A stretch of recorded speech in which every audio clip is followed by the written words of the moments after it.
2, 1. Damn trot. Baik lagi Muncrat. di Lantur Futsal yang tentunya kita lebih awal nih daripada biasanya. Iya, karena memang ada kesempatan kita bertemu tadi habis main fun mini soccer Betul. dengan teman-teman dari UC Sport. UC Sport ya. Ya kan, sportcaster dan juga teman-teman dari Tim produksi lah staffnya lah ya. Ya, tim produksi. Staff dari UC. Ini menarik Don, karena juga beberapa juga teman-teman juga para netizen yang sudah yang ngetek juga dari hasil-hasil pertandingan, terutama antara Kancil lawan Cosmo ya.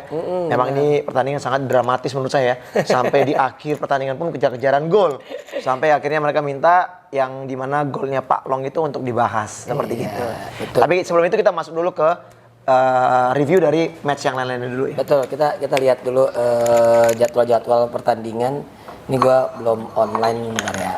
Iya. Yang pasti kita sih ready lah ya untuk ngomongin sesuai dengan apa yang pendapat kita ya terkait dengan apapun yang terjadi di seri Surabaya kemarin. Gitu. Semua orang bebas ya berpendapat ya, termasuk mereka punya opini masing-masing ya. Jadi silakan aja. Cuman kita ini karena memang kita banyak dimintain netizen untuk memberikan pandangan-pandangan dari hasil-hasil pertandingan, ya kita coba akan senetral mungkin lah. Kita tidak memihak kemanapun juga karena di mana-mana di tim klub itu banyak teman-teman juga Don ya. Ya sebenarnya banyak teman gitu kan. Tapi ya kita tetap ya, maksudnya kita punya sudut pandang yang menurut kita seperti apa sesuai dengan porsinya lah gitu. Dan kita juga pasti akan objektif kok menilai setiap apa yang menjadi analisa kita ya. Betul gitu. Nih gue agak sedikit susah login, gue dari ini aja lah, dari HP. handphone. Oke, kita akan bahas dari pertandingan yang sudah dilakukan. Di hari pertama itu Giga akhirnya pecah telur. Iya. Mampu meraih poin penuh atas Halus FC. Betul. Ini menarik sih. Ini prediksi kita kemarin itu halus ya. Ya. Tapi ternyata Giga, kayaknya nih coach Giga nih Arif Mo ya, mungkin nonton kali. Dan yang menariknya ya kalau nggak salah itu Rahmat ya bikin gol ya. Rahmat Arsyad pertama kali bikin gol lagi. Akhirnya pecah telur lagi. Pecah telur juga ya. Dan dia juga sang kapten. Langsung selebrasi ke Arif karena emang cuma Arif kayaknya bisa megang dia secara ini lah. Saya bukan Arif yang megang dia, mungkin Arif yang memberikan kepercayaan dia untuk kembali lagi ke Liga Pro Don. Iya kan? Karena apa? Dia udah terlalu lama juga untuk tidak main karena cedera ya, sempat cedera lutut lama. Betul. Kalau nggak salah karenanya itu di Tarkam kayak di Rahmat. Iya kayaknya di daerah Kalimantan. Kalimantan. Karena Tarkam di Kalimantan kalau nggak salah tuh daerah mana nggak tahu, dari Batu Licin atau dari mana gitu. Karena nama Arsyad itu di Kalimantan, itu membahana Don. Iya. Luar biasa. Rata-rata anak-anak Makassar kalau main Tarkam di Kalimantan terkenal semua deh. Kalimantan, Sulawesi itu udah makanan mereka itu. Iya. Coach lagi Cap Rahmat selamat ya. Rahmat udah bisa comeback lagi dan bisa mencetak gol. Dan ini ada siapa yang of the match itu? Bentar, gua Iqbal Nur Cahya ya. Iqbal ya. Ini juga pemain yang menurut gua pekerja keras sih. Dari awal dia main di Giga di musim ini gue lihat nih betul-betul ya dengan segala macam. Sebetulnya anak gue udah tahu udah lama ya. Secara kualitas udah bagus, tapi kayaknya musim ini baru ke proposal kelihatannya. Dan ini Don, yang menarik lagi Don, ada golnya Iqbal Nur Cahya itu ketika pas dia bikin gol itu deflected dan kayak on golnya Iqbal juga pas Haribu tapi. Iya, jadi Iqbal ya. Ya Iqbal. Iya. Itu bisa dibilang sebuah hal yang sangat positif bagi Kasuarina Giga karena mereka kan akhirnya mampu meraih poin bahkan kemenangan. Iya. Don, ini ngomong kita belum mention nih, kita ada di mana nih sekarang Don? Karena kita ini pindah-pindah tempat lagi nih. Kita udah lama juga memang tidak ngonten di home base kita ya. Di Tifosi karena memang kita selalu berpindah tempat karena memang kebetulan kita harus ada activity dulu Don ya. Kalau nggak ngelatih, kita habis main fun mini soccer, akhirnya kita cari tempat karena memang agak sulit ketemu sama Donsol itu memang waktunya luar biasa. Ini kita kocil. Kocil Stonewell, Sumur Batu. Stonewell. Stone kan batu. Kalau kocil itu apa? Kocil. Kalau cil itu kecil pokoknya, anak gonya itu nggak tau lah ya. Lu kecil nggak? Kunci kecil. Lu kecil nggak? Gila lu. Okay. Gila. Oke, terus. Di hari pertama tadi kan udah Giga pertama. Iya, di hari kedua, di hari pertama. Match kedua. Itu Derby Jatim akhirnya dimenangkan oleh Bintang Timur Surabaya. Iya. Nggak terlalu ngelawan, unggul. Betul. Ternyata walaupun di babak pertama 1-1 tapi menurut gua memang penampilan Al-Bagir akhirnya bagus banget, tapi juga Nazil juga oke gitu. Betul. Jadi 4-2 menurut gua skor yang sangat fair. Tidak ada kontroversial, tidak ada rame-rame walaupun ini pertandingan derby Jatim, tapi menurut gua ini pertandingan yang sangat seru lah. Iya. Selamat buat BTS. Iya. Lalu sudah terprediksi lah kalau BTS mau. Nah ini pertandingan yang paling menyita perhatian, Kancil lawan Cosmo. Kancil sempat unggul di babak pertama melalui gol Felipe yang luar biasa, tapi juga Felipe kena kartu kuning kedua, kartu merah. Emang PR Felipe ini emosional ya, walaupun memang secara kualitas luar biasa sih menurut gua. Menurut gua sangat luar biasa. Tapi kalau ngelihat dari apa yang dilakukan oleh Felipe, akhirnya Kancil harus kurang jumlah orang, menurut gua juga bisa menjadi PR ya buat kedepannya ya, karena jangan sampai juga nanti ini menjadi celah bagi lawan-lawan untuk memancing emosinya Felipe. Menurut gue seperti itu. Tapi yang terjadi adalah nih, kita bahas aja langsung. Jadi di momen terakhir itu ada situasi power play-nya Kancil. Power play Kancil itu bola mengarah kepada Fajrian, langsung dipassing ke tiang kedua, langsung ada Pak Long. Pak Long itu dengan gerakan menggoyangkan bahu dengan cepat itu memasukkan bola. Sebetulnya situasinya kalau ngelihat dari siaran videonya, itu pemain-pemain yang terdekat dengan bola itu kagak ada yang protes. Tapi protes justru datang dari bench pemain Cosmo. Itu kelihatan kok ada siaran ulangnya. Nah itu akhirnya challenge. Betul. Nah ini menjadi awal ramenya pekan kemarin. Lo nonton nggak? Gue nonton. Gue juga nonton itu. Pekan kemarin itu yang paling ramenya adalah momentum di mana hasil dari video support tadi, wasit Bondan Prayitno mengatakan bahwa itu handsball. Nah, tapi yang menarik justru kalau ngeliat dari statementnya orang-orang Kancil, yang DM sama gua, mereka merasa wasit itu terlalu cepat ngambil keputusan. Nonton videonya tuh baru sebentar, mereka nggak menelaah secara lebih dalam gitu. Yang gue lihat mungkin juga nggak ada angle lain, Bang. Satu sisi doang kameranya terlihatnya. Tapi akun Kancil memiliki angle video lain. Karena mereka selalu merekam ya. Karena ada tim sosial media di samping gawang kan, gitu kan. Nah itu terlihat kalau dari video tersebut terlihat Daniel Alves menggunakan bahunya, ini nih bagian sini, bukan menggunakan tangan. Itu kalau kita bicara video yang terjadi gitu. Tapi keputusan wasit tetap mengatakan bahwa itu tidak gol seperti itu. Nah itu menjadi polemik, rame, kisruh segala macam, dan lagi-lagi bahkan Bang Yadi sangat keras di akun sosial medianya juga merasa jangan sampai. Nggak apa-apa Mas, nggak apa-apa. Taruh aja. Ya, ini apa spaghetti apa? Ini bakmi. Bakmi. Punya saya dulu nih. Jangan ditendang juga, Mas. Senggol, maaf. Ya, nggak apa-apa. Thank you, Mas. Ya, oke, siap. Aman taruh aja ya. Makasih, Mas. Mas bisa minta air mineral nggak, San? Ya. Oke. Ya. Lu minta air mineral harus bayar lagi dong. Harus bayar dulu. Jadi kalau gue melihatnya sih itu, Bang. Jadi kayak semacam situasi ini ada 3 aspek. Aspek pertama adalah dari Kancil yang memang melakukan protes.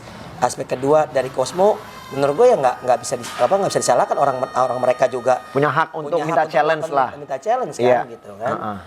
Tapi kan yang beredar kan kayak di sosial media seakan-akan kayak beberapa oknum gitu kan membuat statement yang mengatakan bahwa ya Cosmo lah bermain dengan wasit lah. Itu nggak fair lah ya. Ya bukan nggak fair aja Bang. Lu kalau nggak ada bukti jangan asal ngejeplak gitu kan.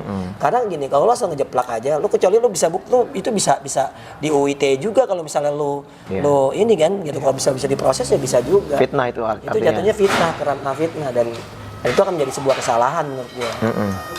Nah itu yang memang sangat spaghetti kan. Boleh. Satu aja. Nggak usah dingin ya. Udah Mas, taruh aja dulu. Taruh aja dulu. Oke. Lu udah, Don? Abang pesan itu juga? Pesan apa? Belum. Iya, pesan Taruh aja Mas. Ya maaf ya, biar cepet ya. Maaf ya. Oke, sip. Kita sambil makan ya. Thank you. Ini capek juga habis main Iya, bola. jadi kalau gue menilai 3 aspek itu yang memang membuat rame. Mas, mari Mas. Itu aja. Mas. Ada kecap asin nggak? Kecap asin. Sambil makan ya. Ya, jadi gue melihatnya sih 3 aspek itu yang Oke. menurut gue menjadi ramai. Dan ini menurut gue ya, pertandingan ini akan membuat atau menentukan posisi keduanya di klasemen akhir nanti. Gue yakin banget. Pastilah. Gue yakin ini akan menentukan banget. Artinya mereka akan berselisih poin, mungkin gak bakal jauh di akhir klasemen nanti. Iya. Itu dari gue, Bang. Lo silakan.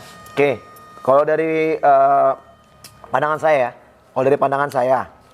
kalau saya melihat berulang kali juga yang namanya tayangan ulang dari video support, kalau saya bisa mengatakan itu gol-gol sah. Itu gol ya? Itu gol sah. Karena apa?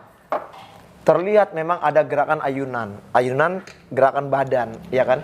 Tapi bola itu lebih terkena kepada bagian bahu sebenarnya, tidak full. Kalau yang namanya handsball itu full tangan, Don.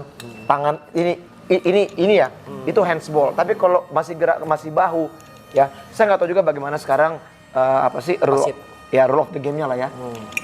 Cuman kalau misalnya saya setuju yang kata Nusrol tadi, bagaimanapun juga dari pihak Cosmo nggak bisa disalahkan, ya. Ketika gol tercipta, Don, orang di dalam lapangan semuanya, termasuk semua pemain Cosmo, mereka udah pasrah kok. Udah memang terlihat, ada juga yang kecewa karena sampai gol. Dan gue bahkan juga kaget ketika pada saat gol itu tercipta, yang di dalam lapangan pemain semuanya seperti kayak sudah menerima itu terjadinya gol. Tapi tiba-tiba ada video challenge, gitu loh. Kaget ya. Dan sekarang juga kayaknya video challenge bisa 2 kali ya setiap timnya. Kayak gini, 2 kali katanya sih kalau 1 kali itu berhasil, maka boleh melakukan lagi. Oke, kalau misalnya gagal, berarti lo nggak boleh hilang. Iya, begitu ya. Mungkin seperti itu. Oke, jadi memang cukup menarik ya. Nah, jadi kalau buat saya pribadi, ada beberapa aspek yang harusnya kita sikapi ya. 1, terjadi kekecewaan bagi para pemain dari Kancil dan juga pengurus manajemen, itu sah-sah saja. Wajar. Sangat sah, ya, wajar. Mereka juga punya bukti yang mereka bisa tampilkan ke media, sehingga akhirnya mereka juga bisa mendapatkan istilahnya keadilan, dan juga mereka punya poin untuk bisa membantah itu terhadap keputusan wasit, Don. Artinya bisa mengcounter ya. Mengcounter balik. Nah, terus untuk Cosmo itu keberuntungan mereka ketika wasit memutuskan itu tidak gol, dan itu sebenarnya juga kalau misalnya wasit menyatakan itu gol, saya juga percaya bahwa tidak akan ada lagi namanya respon negatif lagi dari pihak Cosmo untuk menyerang balik wasit, Don. Gue setuju tuh. Nah, cuman menurut saya alangkah mungkin bijaknya ketika pada saat melakukan protes keras seperti itu, jangan berlebihan, jangan dorong-dorong wasit, ya. Semua pasti kecewa. Tapi gue percaya mungkin kekecewaan ini karena memang tensi pertandingan sangat tinggi. Ya kan, sehingga akhirnya meluaplah emosi itu yang akhirnya dilampiaskan kepada wasit, di mana memang seharusnya gol itu gol sah. Gitu loh. Nggak apa-apa ya, dalam lapangan wajar, tapi mohon untuk para semua manajemen dan juga para pemain dari Kancil, ya sudah terjadi, ya jalan terbaik adalah bagaimana bisa melakukan protes dengan resmi. Jadi sehingga akhirnya memang keputusan wasit yang seperti ini, wasitnya bisa ditindak. Saya setuju ya. Beberapa ada juga statement dan juga ada yang DM sama saya. Ketika pemain yang bikin salah atau bikin ini segala macam dihukum, pelatih atau manajemen tim yang ini dihukum. Tapi nggak ada sampai sekarang yang disampaikan kepada mungkin ya secara terbuka bahwa wasit yang memimpin pertandingan ini atau itu mendapatkan sanksi karena dianggap salah oleh yang namanya komisi wasit ya atau kan? referee asesor. Betul. Dan itu nggak pernah, Don, memang, Don. Nah, ini harusnya memang harus seimbang lah pemberitaan itu, sehingga akhirnya juga kepercayaan setiap tim atau juga mungkin setiap pendukung dari klub-klub mungkin yang ada di Liga Pro, mereka juga percaya dengan federasi. Gitu loh. Kalau memang ada tindakan memberikan sanksi atau hukuman kepada referee, ya kan? Wajar, semua bisa bikin kesalahan. Referee bisa bikin kesalahan. Tapi kalau dia tidak dikoreksi, tidak dikontrol, kesalahan itu nggak akan pernah berubah, Don. Akan begitu terus. Gitu loh. Koreksi itu harus ada. Itu pandangan dari saya. Jadi kalau orang nanya, saya bilang itu gol sah. Ya, gol sah. Cuman tidak mengesahkan tuh wasit. Dan tidak boleh menyalahkan juga tim dari Cosmo. Itu keberuntungan buat Cosmo. Nah, cuman kalau ada kalimat-kalimat yang menyatakan tadi kayak lu bilang, wah ini wasit bermain dengan Cosmo apa segala macam. Nah itu kalau lu sampai itu tidak terbukti, ya lu juga bahaya. Men. Ya, itu namanya menyebar fitnah, ya. Dan juga itu bisa kena undang-undang ITE. Jadi janganlah, kontrol lah untuk bersuara-suara kayak begitu. Hati-hati jari-jari kalian. Kalau ada orang yang ya. nggak suka bisa dilaporin itu. Gitu. Jadi sekarang udah jelas kalau saya katakan itu gol sah. Oke. Selanjutnya Kinantan mencetak kemenangan kedua. Ya ini Sorry ya sambil makan ya. lawan Sadakata, lagi-lagi Sadakata ya. Luar biasa nih Kinantan. Kinantan ini pintarnya apa? Mereka selalu ngambil poin dari tim yang emang harus mereka ambil poinnya. Iya, kesempatan. Dia tahu kesempatannya di situ. Iya, dia sadar betul di situ. Nggak apa-apa lah besok gue dibantai sama Cosmo. Yang penting gue hari ini gue menang lawan Sadakata. Iya. Itu poin penting. Lalu hari kedua ini gue kebagian. Cuma ada 4 match ya Don ya? 4 match. Hari kedua gue kebagian komentator dari peringkat 3 ke 4. 3-4 ya. Udah dapet jadwal juga gue kebagian hari Sabtu doang, dua match. Ya mudah-mudahan ini ya sebenarnya sih ada komentar tentang komentator yang baru gitu kan. Terkait dengan ininya si Labib. Ya cuma ya gue ntar kalau misalnya Labib nanya aja ntar gue kasih tahu. Kenapa lebih dikoreksi sama orang netizen? Banyak yang Nggak suka. bukan nggak suka ya, banyak yang menganggap performanya belum sesuai keinginan lah gitu. Keinginan netizen lah. Oke, lanjut ya. Di hari kedua itu ada pertandingan antara Halus lawan Kancil. Kancil juga tanpa Felipe. Memang menang 2-1 tapi memang kurang begitu meyakinkan. Gol Kaspari dan Iqbal Alifian. Sedangkan dari Halus Widianto. Nah, gue menyikapi Halus nih. Halus 2 match kalah. Yang gue lihat kayaknya nih ya. Yang gue lihat ada ketidakcocokan di pemain di kubu Halus. Dengan siapa? Dengan pelatih maksudnya? Ya gue ngeliat sih gini, ini kan tim sebenarnya kan bagus ya. Cuman tinggal ego-ego yang bermain ini harus dihilangkan lah. Terus di satu sisi juga yang gue lihat ya sebagai orang luar kayak ada saling tidak percaya gitu. Iya. Nah ini yang gue rasakan dan gue rasa Yola udah tahu lah tugasnya apa. Karena gue ngeliat gini ya, ini kan gue bisa lihat lah dari luar bahwasanya tim ini tidak ada yang leader banget gitu. Kalau mau leader banget tuh Randy Satria doang udah. Betul. Tapi Randy Satria gue lihat masih Kemarin banyak didudukin. iya masih canggung juga karena memang kan dia kan gabungnya kan lebih sedikit ya waktunya kan gitu. Nah itu yang gue pikir semoga Yola bisa memilah mana pemain-pemain yang bermanfaat, mana pemain-pemain yang memang bisa merusak tim atau seperti apa gitu. Itu kalau menurut gua. Ya, itu Kancil dan Halus. Nah, lalu ada Bintang Timur Surabaya lawan Sadakata. BTS akhirnya meraih 6 poin, menang 5-2 dan atas Sadakata. Sadakata lagi-lagi kalah. Lalu ada pertandingan antara Cosmo menghadapi Kinantan. Nah, ini gua komentator. Cosmo menang 8-1. Kaisar Silitonga 2 gol bang. Lalu BBS nyetak gol lagi dan yang menarik Andrew juga nyetak gol lagi di ujung pertandingan. Iya. Reza Yamani juga mencetak gol jadi menjadi top scorer. Itu cetak golnya kan banyak dari power play gagal kan? Tiga gol lah power play gagal. Iya. Lanjut terakhir Unggul dan Giga. Unggul sebenarnya Giga nih ngelawan ya. Bahkan golnya tuh si Bagus tuh kan Bagus kan mantan pemain Unggul. Itu bagus, golnya bagus banget. Melalui set piece terus ngolongin 2 pemain bang. Ngolongin 2 pemain dari pemain outfield player sama kiper juga kolong. Itu sama tapi gol terakhir tuh Andres Teran passing ke Andres Budi keren banget. Jadi menurut gua ya layak lah Unggul. Mereka tuh tanpa Bagir ya dan tanpa Oscar Fernandes. Gua nggak tahu apakah akumulasi atau mereka simpen. Karena pelatih-pelatih luar kadang-kadang kan kayak gitu kan ngukur lawan ya. Iya, betul. Seperti itu. Dia tahu dia bakal menang gampang, dia rotasi dia pemain-pemainnya. Walaupun sebenarnya tuh menurut gua hampir blunder sih. Agak sedikit susah gitu. Nah, itu adalah review pertandingan. Nah, itu Di pekan keberapa sih, Don? pekan ketiga. Ketiga udah ya. Ini balik lagi ke ini ya, ke Tegal ya. Minggu ini ya? Ya. Minggu ini balik lagi ke Tegal. Nah, kalau lo lihat sendiri, Bang. Kan di klasmen kan akhirnya Cosmo benar-benar dominan nih dengan 5 kali kemenangan. Di bawahnya BTS imbang 1 kali kan. BTS lawan Kancil kan. Kancil ada seri ada kalah sekali. Nah, lo ngeliat Cosmo nih menurut lo emang udah layak jadi calon kuat juara apa enggak? Ini mereka udah lawan Kancil nih, mereka udah menang. Iya. Lawan Unggul juga menang. Pertandingan masih banyak, masih panjang. Gue pikir konsistensi yang penting buat mereka. Lawan Black Steel belum, lawan BTS belum. Betul, ya. Jadi menurut saya sih sekarang ini memang di awal-awal ini kesempatan buat Cosmo ini mereka bisa mendapatkan keuntungan, mendapatkan poin. Ngegas ya. Ngegas mereka, ya kan? Itu penting, Don.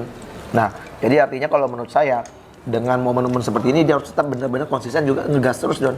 Dengan hasil positif harusnya kemenangan, ya kan? Karena ini kalau misalnya banyak masih panjang, kita nggak pernah tahu, maaf ya, mungkin nanti ada yang cedera, ada akumulasi segala macem, ya kan?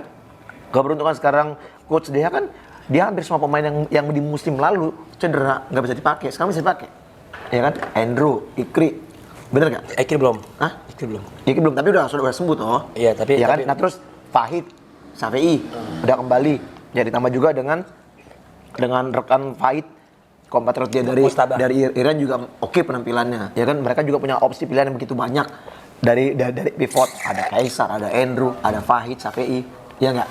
Walaupun Bagas ke Pendekar, tadi gue pikir Bagas akan bakal lama di situ, Don. Karena apa? Dia potensinya emang sangat bagus untuk bisa naik lah karirnya di situ. Cuman memang ya mungkin pilihan terbaik Bagas harus berangkat ke Pendekar, dan ternyata dari Pendekar pun dia juga dapat menit bermain banyak. Bagus. Jadi kan itu kan pilihan ya setiap pemain ya. Tapi ada satu sih gue terkait dengan Andrew dan Fahid. Untuk Andrew ya, jujur aja, Andrew agak sedikit berbeda. Kenapa? Cara mainnya? Sebenarnya dua orang, iya, dua orang. Dan Siapa Fahid. aja? Fahid juga. Fahid belum mendapatkan, kan dua-duanya ACL kalau nggak salah bang. Iya. Nah ACL ini yang bisa dibilang recovery-nya atau traumanya yang menurut gue masih menjadi pertanyaan sih. Karena gue ngeliatnya Andrew pun beberapa kali juga masih belum kayak seperti sebelumnya bang. Belum lepas mainnya ya? Belum ya.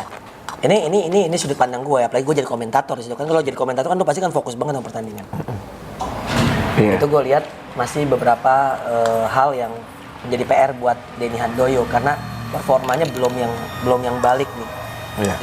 Tapi yang luar biasa Aji Satria Pratama, Reza Yamani, yang menurut gue BBS pun belum balik performa yang terbaiknya, tapi on progress setidaknya, lebih baik daripada dia di Pendekar. Mostaba ya, anchor yang oke, Robi Hilman, Areza Gunawan juga bisa sama Dewa Rizky ya.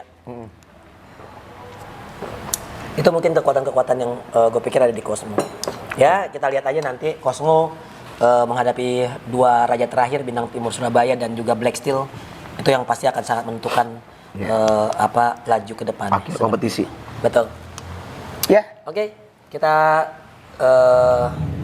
akan bahas preview pertandingan di pekan keempat yang kembali lagi ke GOR Tegal Selatan. Kita akan bahas pertandingan untuk pekan keempat di mana balik lagi ke GOR Tegal Selatan Sabtu 9 Desember. Ini gue akan komentator, tapi di hari pertama Kancil Pendekar sama Sadakata Moncong Bulu. Wah seru nih gue. Kancil Pendekar dapat nih gue nih. Ya, game week 4 9 Desember, hari Sabtu 9 Desember, Kinantan Futsal lawan Black Steel Papua. Bang, kita bahas tipis-tipis lah bang. Ya. Kinantan lawan Black Steel. Lo melihat Kinantan ini kan udah 2 kali kemenangan. Ya, artinya mereka not bad lah gitu untuk tim promosi. Mereka sekarang peringkat 6 dari hasil 5 kali main, 2 kali menang, 3 kali kalah. Kalau lo ngeliat Kinantan sendiri lawan Black Steel, ya progres yang bagus ya, dapat 6 poin. Tapi saya pikir juga harus realistis. Karena gue pikir juga Black Steel sekarang juga lagi on fire nih. Ya. Siapa pemain asingnya yang botak? Katata. Nah, itu juga pegang bola juga kuat. Dia tipikal hampir sama juga kayak Evan deh. Evan. Dia bisa turn langsung bisa shooting bola top juga sih menurut gue. Kedinginan lu ya. Iya, pala. Sorry ya, nih pala nih AC persis soalnya. Ya, jadi kalau gue sih bilangnya kalau misalnya di babak pertama bisa nahan tidak lebih dari 1 gol aja, itu udah sangat bagus bagi Kinantan kan. Ya. Dan juga untuk di babak kedua, kalau saya pikir mereka bisa konsisten dengan bermain defense counter, ya, jangan bermain terbuka. Ya harus pintar juga strategi. Realistis ya. aja sih. Paling tidak poin draw itu udah paling maksimal yang bisa didapat oleh Kinantan. Tapi kalau ngelihat kalau kita bisa berikan prediksi, gue prediksi tetap saya mengunggulkan Black Steel. Ya 55-45 lah. 55-45 ya? Kalau gue sih Black Steel sih 60-40. Kemarin tuh Amin Ritonga kena kartu merah dari Kinantan. Berarti dia dipastikan akan absen. Dia nyikut pemain U20-nya Giga. U20-nya apa ya? Pokoknya pertandingan terakhir, Cosmo. Nah, jadi kalau gue lihat nih agak sedikit berat Kinantan untuk menghadapi Black Steel. Gue sih 60-40. Black Steel nih kiper pengganti Albagir juga keren si Mateus. Terus juga pemain asing yang lo bilang juga oke. Jadi gini, kenapa gue bilang 5545 Don? Ya. Karena mungkin motivasi setelah dapat poin 6 ini, itu mungkin akan memberikan apa ya? Iya. Gairah buat para pemain Kinantan untuk bisa menghadapi Black Steel. Black Steel. Apalagi kalau mereka bisa bermain nothing tulus. Besoknya mereka lawan Favage. Sebenarnya paling realistis dia mereka bisa mencuri poin dari Favage. Iya. Tapi ya pasti Ya, kembali. semua orang pasti akan melakukan yang terbaik lah. Cosmo JNE menghadapi Favage Banua ini bakal seru banget. Ini Cosmo lagi-lagi mendapatkan ujian salah satu tim yang mumpuni walaupun Favage pekan sebelumnya 2 minggu lalu nggak bisa menang lawan Black Steel ya. Kalah. Nah Cosmo JNE Favage gue liat Cosmo kan lagi on fire banget, terus Favage ini habis istirahat gitu. Nah momentum kayak gini nih bisa apa ya di Liga Futsal Indonesia ini agak sedikit menarik nih menurut gue, bisa jadi backfire juga buat Cosmo yang belum istirahat gitu kan. Dan Favage dia jauh lebih fresh lagi nih, bisa ngeliat bagaimana update kekuatan Cosmo. Jadi gue pikir ini ini pertandingan 50-50 gue, Cosmo Favage. Gue Cosmo 5545. Cosmo 5545 ya. Kancil WHW Pendekar Pontianak, ini gue akan komentator.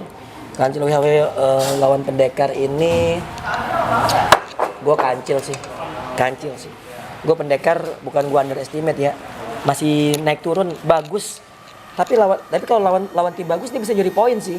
Lawan tim jelek dia yang bisa, bukan tim jelek sih, tim yang notabene di bawah dia yang kadang-kadang suka kepleset gitu bang. Itu kalau gue bilang sih ini pertandingan masih kancil sih gue, 5545. Kancil. Berapa? Kancil 5545 sama. Pertimbangannya bang? Pertimbangannya kalau menurut gua Kancil masih di atas lah kualitas satu tingkat rata-rata pemainnya. Dalaman squad ya? Iya, dalaman squadnya. Itu aja sih. Lalu pertandingan penutup di hari pertama Sadakata menghadapi Moncong Bulu. Nah ini Moncong Bulu terakhir bisa meraup 3 poin atas Pendekar, dan Sadakata ini pertandingan yang sebetulnya paling dekat Sadakata bisa menangkan. Gitu. Tapi kalau ngeliat dari auranya Sadakata, kualitas pemain, kedalaman skuadnya dan lain-lain kayak berat bagi Panca sih tetap. Moncong Bulu ini kan udah anak-anak Makassar connection lah ya gitu. Gua 5545 buat Moncong Bulu. Saya 50-50.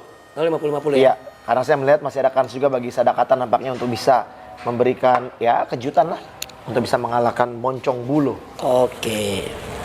Minggu 10 Desember Cosmo JNE Pendekar United. Seru ini. Saya masih 5545 Cosmo. Cosmo kan? Iya. Lawan Pendekar kan? Iya. Tapi ini menarik Don, karena pada saat uji coba di Tifosi Pendekar menang, iya kan? Nah, di situ yang saya dengar kalau nggak salah, kok pemain asingnya juga belum komplit lah. Siapa Cosmonya, iya. Jadi ya ini Pendekar juga kan berbeda. belum komplit saat itu. Kan si Afghanistan baru satu pemain asing yang ada iya. kan, yang pas main dipakai di yang di Futsal Series itu. Futsal Series. Yang Piala Merdeka ya. Iya. Kalau gue sih Cosmo juga 5545. Yes. Kinantan Futsal Favage Banua, gue Favage 5545. Favage sama. Lalu ada Sadakata Black Steel, udah jelas Black Steel kalau gue.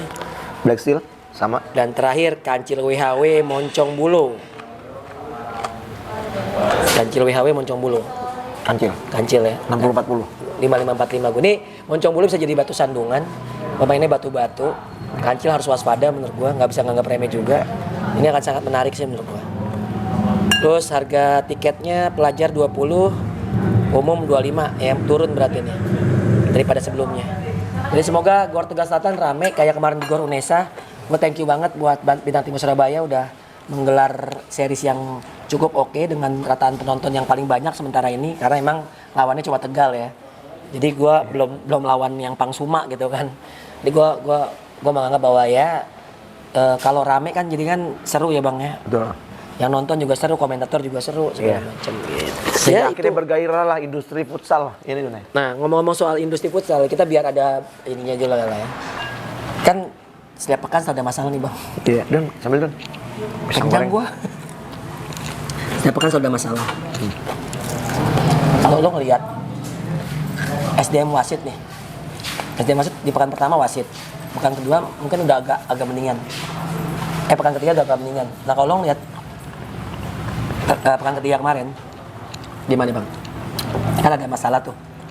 Harusnya gimana sih? Maksudnya gini, gini udah ada video support. Iya. Perlu nggak? Kalau gua kepikiran ya, penambahan jumlah wasit yang di belakang gawang. Nggak perlu sih. Menurut gua nggak perlu. Jadi gini ya, kita nggak bisa, ekspektasi kita nggak bisa. Setiap pertandingan, setiap pekannya, semua wasit harus benar-benar perfect. Fokus ya. Nggak, bukannya bagus. Bukannya fokus, perfect. Penampilan yang memimpin. Pasti akan ada kesalahan-kesalahan, Don. Kenapa? Di mata setiap netizen, nggak pernah yang namanya wasit itu pasti benar. Kenapa? Ketika mereka punya ego, kepentingan ego untuk timnya. Ya, betul. Dia pasti, kecuali kalau misalnya tim dia diuntungkan. Itu berbeda. Iya. Jadi itu pasti akan ada terus, Don. Cuman memang kalau memang yang benar-benar terlihat di mata kepala kita sendiri mungkin sebagai orang yang suka menganalisa pertandingan, dengan kejadian kayak kemarin, masalah gol, itu patut memang untuk diangkat, untuk diomongin, supaya akhirnya apa? Ada yang namanya perbaikan kualitas untuk wasit. Tapi kalau buat saya pribadi, memang setiap ada kejadian-kejadian di setiap pertandingan, di setiap pekannya, yang namanya komisi wasit itu memang harus sudah memanggil, mendudukkan, karena apa? Kan jarak untuk pertandingan berikutnya kan masih ada berapa hari itu, Dong. Ya kan, paling tidak mungkin setiap pelatih-pelatih yang setelah memimpin di satu pekan itu mereka dievaluasi. Menurut gua begitu. Jadi ada refresh nggak sih? Gua kadang-kadang. Jadi gini, Don. Karena gini, ini menarik. Tadi kita baru juga ngobrol-ngobrol sama teman-teman kita yang bola ya, komentator. Sekarang ini di setiap TV juga ternyata ada rate-nya setiap orang.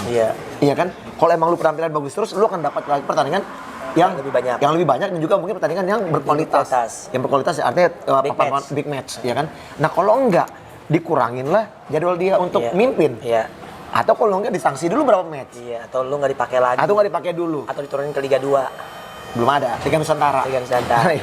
Kayak gitu. Jadi kalau misalnya sekarang ini akhirnya kita juga berbicara, terus juga netizen juga berteriak, nggak ada perubahan, ya percuma. Betul. Iya kan? Buat apa ada komisi wasit? Ya kan? Nah, bahkan sekarang ini ada lagi sumber-sumber yang terdengar, Don, bahwa penugasan wasit juga itu karena mungkin keseleraan dengan penunjuk wasit yang bertanggung jawab lah. Iya, kedekatan. Ya kan, nggak bisa juga begitu. Ya kalau emang lu mungkin yang lu tunjuk ternyata memang tidak memberikan hasil yang maksimal ketika mimpin, ya lu harus tindak. Tapi setahu gue sih emang wasit blok-blokan ya. Maksud gue dari dulu kan ya. Dari dulu blok-blokan. Mau di AFP, mau di mana-mana ya, begitu selalu. Ntar di provinsi ini ikutnya sama dia, ntar di ini ya ikutnya sama dia. Ya jelas lah seperti yang gue juga pas masih di AFP kemarin. Ketika mungkin ada satu wasit mungkin yang mendapatkan pertandingan, mereka dihubungin oleh IO untuk event turnamen. Karena mereka respect juga ke AFP, mereka melaporkan. Betul. Ya kan? Tapi karena kalau kita lempar lagi ke mereka, yang mereka tugasin itu juga, Don. Itu aja. Jadi akhirnya banyak lagi yang ngomong, iya kita nggak pernah ditugasin apa segala macam. Nah ini menurut gue ya, ini konflik internal di setiap wasit yang memang harus diperbaiki juga. Iya. Jadi sama satu lagi gue nggak ngelihat ada refreshment. Kan biasanya kan sebelum liga dimulai tuh lo mendatangkan misalnya siapa kayak gitu kan, wasit-wasit yang dari luar negeri yang punya pengalaman gitu kan. Gue nggak tahu sih ada apa kagak gitu. Tapi refreshment tuh juga penting kan, Bang. Kalau setahu gue ada sih, Don. Gue sempat kemarin ngobrol-ngobrol sama teman-teman juga pada saat lagi main fun football. Teman wasit-wasit yang sudah tidak bertugas lagi. Di mana? Di perfutsalan, bahkan juga di Liga 1. Refreshment tuh ada. Ya memang itulah akhirnya mereka tidak terpanggil lagi, tidak lagi dipakai itu ya karena mereka gagal. Itu refreshment tuh maksudnya dites gitu kan? Iya, dites segala macam, law of the game juga, semua dites. Atur-atur pertandingan. Jadi ya karena wasitnya itu aja gitu, muter-muter gitu aja. Ya, gitu maksudnya dites semua nggak gitu? Itu yang mungkin jadi pertanyaan. Ya tapi ya kita kita bikin konten gini kan lebih mengarah ke karena kita sayang dengan olahraga ini, futsal. Kita juga minta kenapa kita banyak kritik segala macam, nggak lebih karena kita orang yang pengen futsal ini juga jadi lebih baik lagi lah untuk orang-orang di dalamnya kan. Ya itu yang mungkin ya semoga lah ya kedepannya bisa lebih baik lagi. Gue udah capek juga sebetulnya kalau misalnya tiap pekan tuh masalahnya masalah negatif mulu gitu. Gini, harapan kita apa yang kita kritik ini adalah kritik membangun. Ya kan? Ketika memang ini bertemunya dengan orang yang telinga tipis, pasti nggak akan setuju, nggak akan terima. Tapi coba bagaimana yang namanya apa ya, kalau gue bilang ya, yang namanya ego yang memang mengepentingkan diri sendiri, pribadi sendiri, tidak mau menerima masukan-masukan. Saya pikir ya, menurut gue belum layak dong masuk dalam satu kepengurusan organisasi besar. Dan mereka harus terima Don, apapun itu. Ya mau dilakukan oke, mau enggak juga nggak masalah. Ya kan? Tapi jangan akhirnya akhirnya membenci orang-orang yang menyampaikan hal seperti itu gitu loh. Iya, itulah akhirnya banyak banget orang-orang yang nggak berani untuk ngomong karena emang cari aman, emang tahu betul habitnya seperti apa di Indonesia. Tapi ya sekali lagi kalau kita mah nggak peduli ya. Kalau kita mah ya terus saja gitu. Akan terus bersuara dengan apa yang emang kita tahu dan kita ingin bicarakan di konten Lamtur Futsal ini. Ya, Oke. gitu dia. Itu aja mungkin kita nanti ini gua akan post di Senin malam kayaknya. Senin Malam ini post. dong? Iya, malam ini. Ya biar lebih cepat, lebih oke. Yes. Ya, mudah-mudahan teman-teman juga terus nonton, taruh juga di kolom komen kalau misalnya ada komentar-komentar yang mungkin membuat kita jadi lebih baik lagi. Iya, ya. itu perlu ya. Maksudnya gini, mungkin ada juga apa yang kita sampaikan mungkin keliru, mungkin juga secara data, mungkin lu pegang datanya dan lu bisa buktikan ke kita, ya buktiin aja gitu. Nggak apa-apa, kita pasti akan mengatakan, oh ya sorry kita salah. Kayak gitu. Salah mah kita pasti akan ngomong salah. Gitu. Itu aja. Oke. Sip. Jangan lupa like, comment, share, dan subscribe YouTube channel Fenertal Barat. Jangan lupa juga follow Instagramnya Coach Donzol @Donzol. @Fenertal Barat 8 official. Gue Doni Zola. Dan gue Fenard Mr. Bam Huta Barat. Bam, Cerot. Oke. Nah, ya.